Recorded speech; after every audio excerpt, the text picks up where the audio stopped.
మాజీ ముఖ్యమంత్రి బీఆర్ఎస్ అధినేత కేసీఆర్ 3 నెలల్లో ప్రభుత్వం పతనమైపోతుందని చేసిన వ్యాఖ్యల పట్ల మంత్రి కోమటిరెడ్డి వెంకటరెడ్డి తీవ్ర ఆగ్రహం వ్యక్తం చేశారు. కాంగ్రెస్ పార్టీని టచ్ చేస్తే బీఆర్ఎస్ పార్టీని భూస్థాపితం చేస్తామని హెచ్చరించారు. బుధవారం నల్గొండలోని తన క్యాంపు కార్యాలయంలో ఏర్పాటు చేసిన మీడియా సమావేశంలో మంత్రి కోమటిరెడ్డి వెంకటరెడ్డి కేసీఆర్ వ్యాఖ్యలపై మండిపడ్డారు.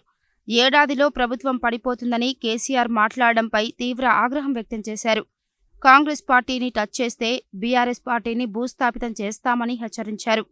తన బంధువులతో ఫోన్ ట్యాపింగ్ ద్వారా దేశంలో ఎక్కడా లేని విధంగా దరిద్రమైన పాలన కేసీఆర్ అందించిందన్నారు.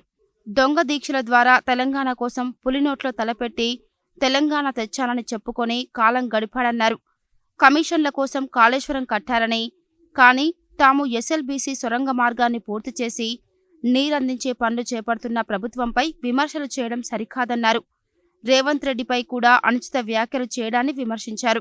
మరోసారి కాంగ్రెస్ పార్టీ రేవంత్ రెడ్డిపై అనుచిత వ్యాఖ్యలు చేస్తే బీఆర్ఎస్ పార్టీ కార్యాలయాన్ని పునాదులతో సహా లేపేస్తారని హెచ్చరించారు.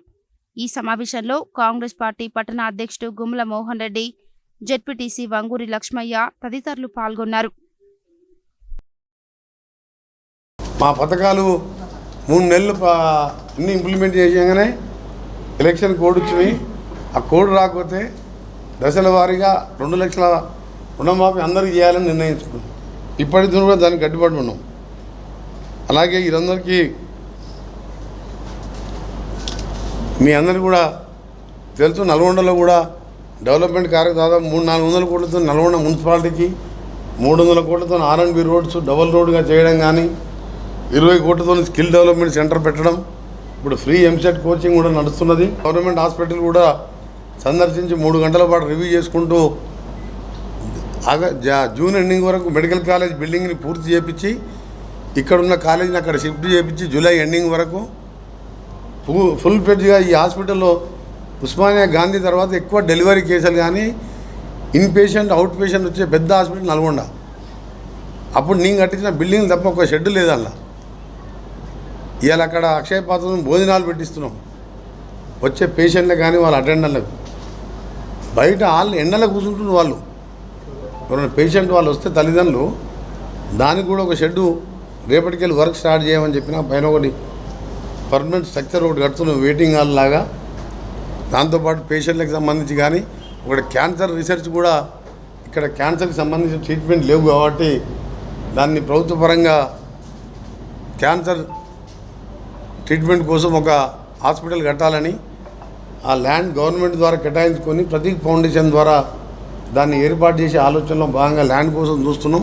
సిటీ దగ్గర ఉండాలని, ఎందుకంటే 2 ఎకరాల ల్యాండ్ కావాలి దానికి. ఇలాంటి కార్యక్రమాలు చేసుకుంటూ నల్గొండ కాన్స్టిట్యూన్సీతో పాటు తెలంగాణ అభివృద్ధిలో కీలక పాత్ర పోషిస్తూ ముందుకు పోతాం.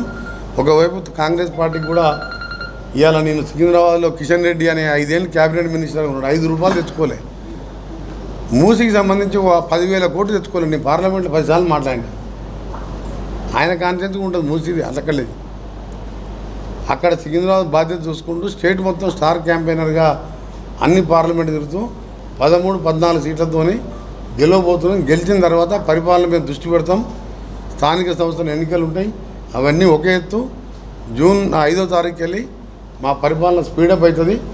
ఎప్పుడు వీలున్నప్పుడు అలా అప్పుడు రైతులందరూ కూడా రుణమాఫీ చేయడం, రైతు బంధు మేము చెప్పిన విధంగా పెంచిన విధంగా చేయడం, అన్ని కార్యక్రమాలు పూర్తి చేస్తాం. దానిలో పనిగా బీఆర్ఎస్ పార్టీని కూడా పొందబెడతాం. ఐటీ కంపెనీతో మాట్లాడి మనం మీ అందరికీ 120 కంపెనీలను పిలిచి 12,000 మంది వస్తే జాబ్ మేళకు 6,410 మందికి 30 నుంచి 1,00,000 వరకు శాలరీ లెక్క అక్కడ జాబ్ మేళా పెట్టి ఉద్యోగాలు ఇప్పించిన.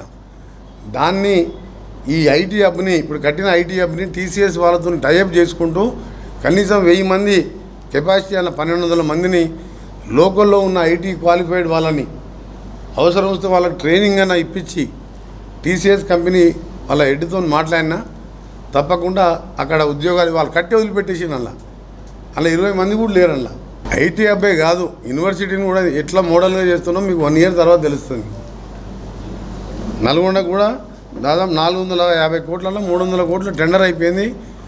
12 లక్షల లీటర్ల కెపాసిటీ, 12 ట్యాంకులు ఓవర్ హెడ్ ట్యాంకులు కట్టుకుంటూ సరిపోని నిలిచే విధంగా ఆఖరి నా ఏసీడీ ఎమ్మెల్యే ఫండ్స్లోకి వెళ్ళి కూడా 1,30,00,000 పెట్టి ఎక్స్ట్రా కొత్త మోటార్లు తెప్పించినా ఇవాళ ఫిట్ చేస్తున్నాం. టౌన్లో మంచినీళ్ళు ఇబ్బంది రాకుండా గ్రామాలలో మిషన్ భగీరథ కరెక్ట్ పోయేటట్టు ప్లాన్ చేసినాం. కాకపోతే ఈ దరిద్రుడు చేసిన పాపాలతో పోయినసారి వర్షాలు రాక ఆ ముఖ్యమంత్రిగా ఉండి పాపాలు చేసింది కాబట్టి వర్షాలు రాలేదు. కాంగ్రెస్ వచ్చింది కరువు తీసుకొచ్చింది కాదు. ఈ పాపాతుడు ముఖ్యమంత్రి ఉండి దళితుని ముఖ్యమంత్రి చేస్తా లేదా మెడ నరుక్కుంటూ అబద్ధాలు ఆడింది కాబట్టి వర్షాలు రాలే. 2004 నుంచి 2014 వద్దంటే వర్షాలు వచ్చినప్పుడు కాంగ్రెస్ పరిపాలనలో ఎప్పుడు కూడా మూర్ఖులు పాలించినప్పుడే ఈ కరువు వస్తుంది.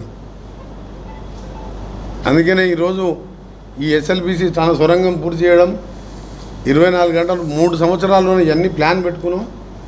ఒక సంవత్సరం లేట్ అయిన హైదరాబాద్ విజయవాడ డబల్ రోడ్డును కూడా ఎక్స్ప్రెస్ రోడ్డుగా మారుస్తున్నాం. నా ఆర్ఎండ్బి డిపార్ట్మెంట్ ద్వారా ఇప్పటికే జిల్లాలో 600 కోట్ల రూపాయలు ఇవ్వడం జరిగింది. నల్గొండ జిల్లాకు అన్ని జిల్లాలకు కూడా కేంద్రంకి వెళ్ళి నిధులు తీసుకొచ్చి రోడ్ల అభివృద్ధి ఒకవైపు పార్టీ కోసం, ప్రజల కోసం, పేదవాళ్ళ కోసం ఎంసెట్ కోచింగ్ కానీ రేపటికెళ్ళి గ్రూప్ సర్వీసెస్ వల్ల కూడా పర్మనెంట్ రెగ్యులర్ కోచింగ్ సెంటర్లు పెడుతున్నాం. ఇప్పుడు పెట్టే ఎంసెట్ కోచింగ్ నైట్ కూడా వాళ్ళకు అకామిడేషన్ పెట్టి భోజనాలు పెట్టి మార్నింగ్ బ్రేక్ఫాస్ట్ పెట్టి అందరు సీనియర్ లెక్చరర్ని మా గోనారెడ్డి సీఈఓగా రిక్వెస్ట్ చేసి వాళ్ళతో కోచింగ్ ఇప్పిస్తున్నాం. నిజాయితీగా పనిచేస్తూ నేను మా లీడర్లు మా వర్కర్స్ పార్టీలకు అతీతంగా ప్రతి ఒక్కరికి సేవ చేయాలనే కార్యక్రమం ఉంది. ఒక మోడల్ కాన్స్టిట్యున్సీ తెలంగాణలో ఏదంటే నల్గొండ అని చూపించే విధంగా చేసే కార్యక్రమాలను కూడా 4 నెలల్లోనే ఇన్ని వరుస గ్రౌండ్ అయినాయి.